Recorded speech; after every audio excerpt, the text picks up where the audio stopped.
On va reprendre quelques bases de Rhino, c'est-à-dire de bien vérifier, de bien démarrer le travail sur Rhino.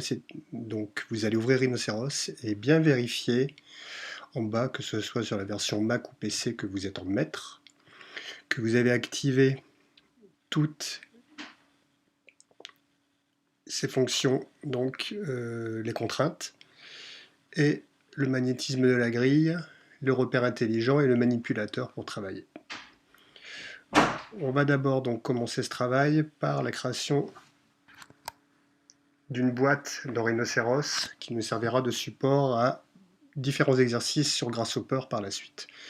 Donc pour créer une boîte, à partir du moment où vous avez bien configuré votre fichier, vous allez dans les outils, vous choisissez le cube, boîte, et vous traitez une boîte par sommet et hauteur.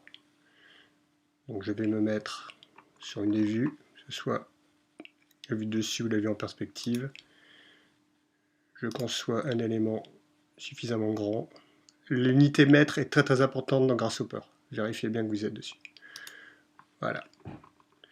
Donc on va commencer. Donc, petit rappel, si vous cliquez sur les vues, vous le voyez. Et en clic droit, vous pouvez aussi choisir le mode de visualisation dans Grasshopper et l'utilisation du clic droit et de la molette, si vous avez une souris, vous permet de vous diriger. Ensuite, pour le retour du travail, je vais me remettre en filaire. Voilà.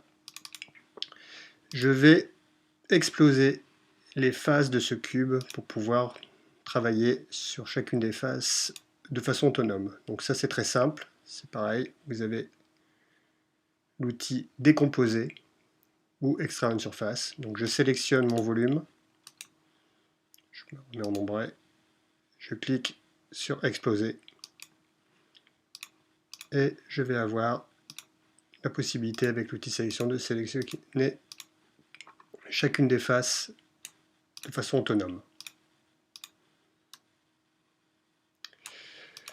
Maintenant, on va amener cette surface, qui sera donc la base de travail de notre exercice sur les façades, justement, dans Grasshopper.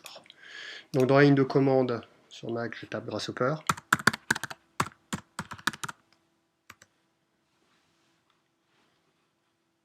Voilà. Et ici, je vais aller dans la géométrie et je vais choisir une surface. Voilà. Je retourne dans Rhinoceros, je sélectionne la face sur laquelle j'ai envie de travailler, je retourne dans Grasshopper et en cliquant droit sur la petite icône surface, je vais faire Set One Surface.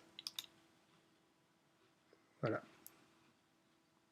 Donc dans Rhino, vous pouvez voir que la surface est devenue verte. Et dans Grasshopper, pour être sûr, si je clique sur la petite icône, dans Rhino, ça s'active. Je vais me remettre pour la suite du boulot en filaire. Voilà. Et on va passer sur les autres éléments de tracé dont nous aurons besoin. On va faire plusieurs exercices qui vont utiliser les points et les courbes. Donc nous verrons par la suite, pour chacun des exercices, la création des éléments qui vont venir en interaction avec les autres.